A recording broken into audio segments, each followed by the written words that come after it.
এই ইউনিভার্সিটিকে আমাদের গুরুত্ব দিতে হবে এবং আজকে যে সাবজেক্টে স্কিল বেসড এডুকেশনকে গুরুত্ব দিতে হবে, যেটি হচ্ছে আমাদের প্রধানমন্ত্রী সবচেয়ে গুরুত্বপূর্ণ বিষয় হিসেবে ইতিমধ্যে গণ্য করেছেন।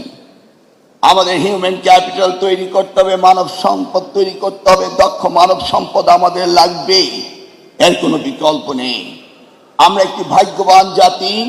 আমরা জানি পৃথিবীর মোর দেন 30 developed nation, they are declining their population. More people are dying, less people are taking birth.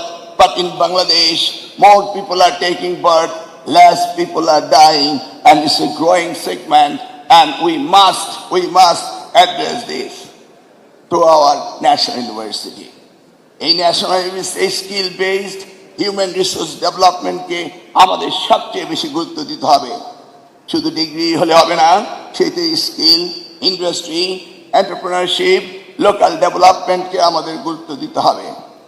আমরা এমন একটি স্ট্রাকচার করতে চাই এডুকেশনে, যেখানে একাডেমিক নলেজ থাকবে নিয়ারলি 40% এবং প্র্যাকটিক্যাল অ্যান্ড প্রফেশনাল থাকবে 30%, 20% ইন্টার্নশিপ, ফিল্ড ওয়ার্ক আর প্রজেক্ট বেসড লার্নিং থাকতে হবে এবং 10% থাকতে হবে entrepreneurship, soft skill and career development and প্রিপারেশনে থাকতে হবে।